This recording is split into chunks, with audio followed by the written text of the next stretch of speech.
Hey Canucks fans, are you ready to dissect another NHL.com Super 16 list? I'm Clay Emo, I'm at Canuck Clay on Twitter, I'm at Clayton Emo on Instagram, I'm the founder of the GLCPC, the Good Looking Canucks Positivity Club. It's my Canucks take, all in one take.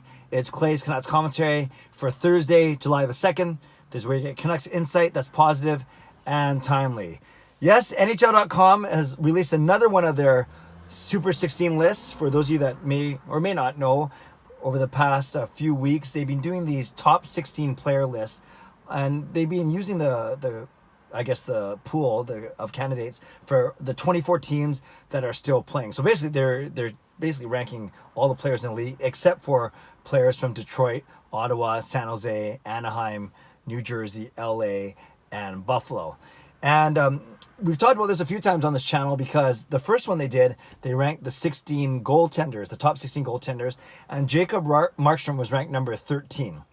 And some people thought that was way too low considering they consider him a top 10 goalie. Some would even say a top 5 goalie this season. But we got over that pretty quick, or quick enough. But yeah, there's a small level of discontent among Canucks fans saying that he should have been higher.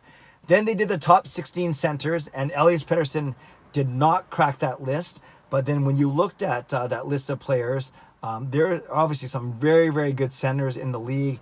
It's probably the deepest position in the league. So there wasn't really a lot of angst that he didn't make that list. And he certainly will be on that list maybe as early as next season. So there weren't many complaints about that, about Pettersson not being on the top 16 centers list.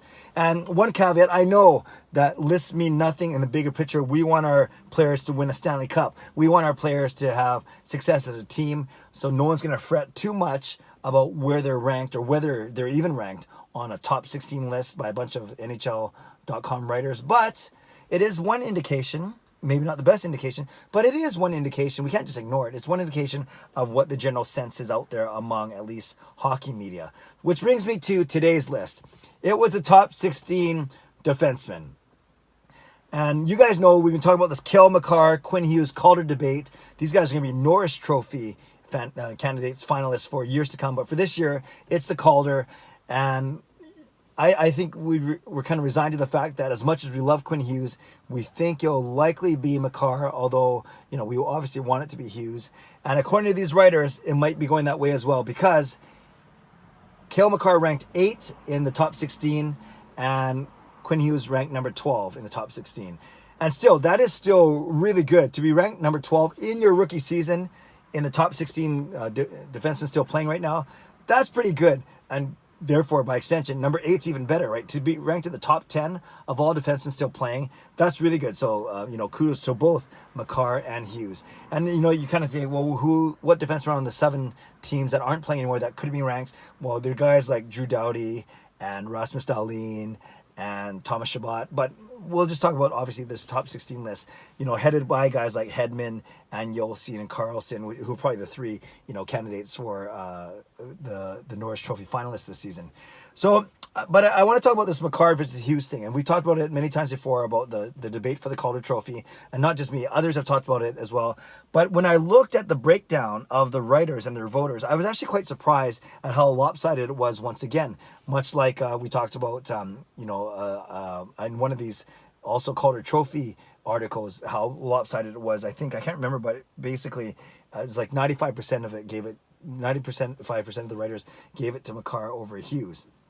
So they went with, they had 13 writers, and they're each supposed to rank, their top 16 defenders.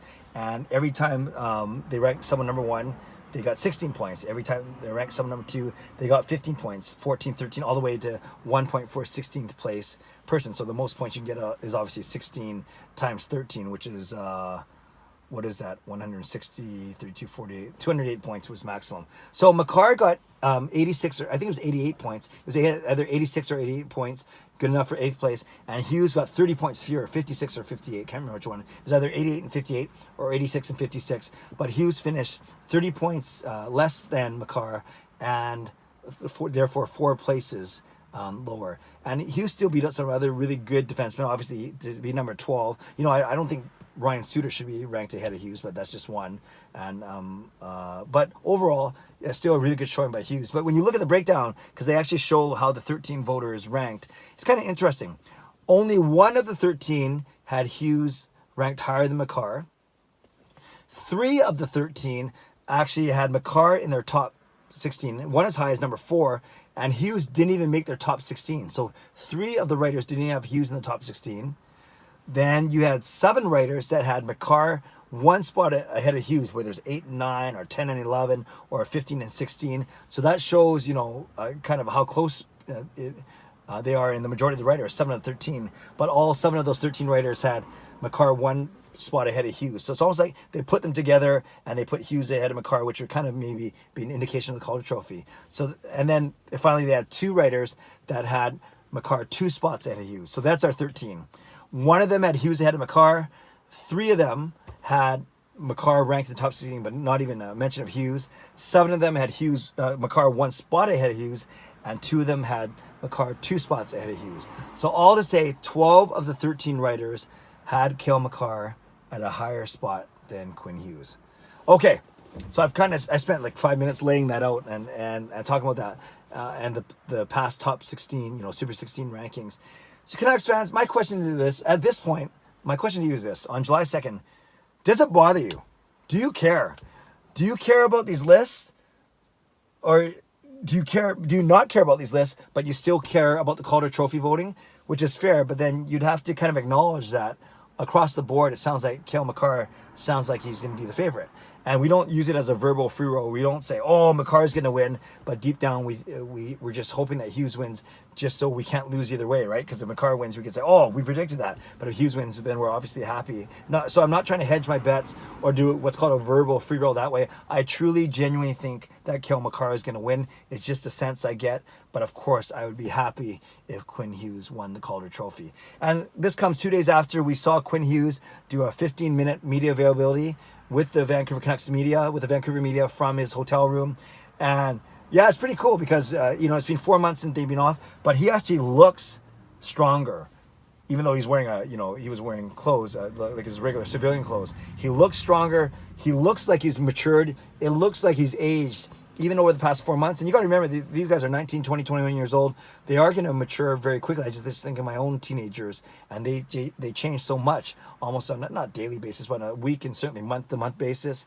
And we haven't seen Hughes on the ice until now for a good 4 months. So I'm excited.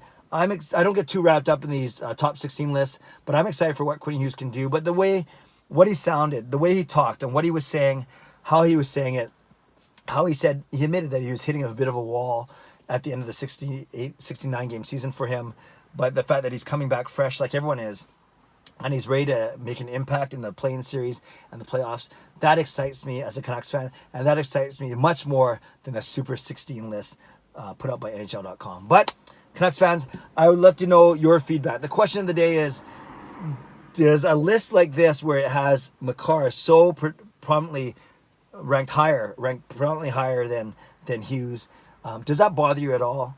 And be honest if it does. Do you feel it's a lack of respect, or do you think it's fair? And I guess it all goes to the question of, does it bother you or not, or do you not care at all? I would love your honest feedback. Leave a comment below.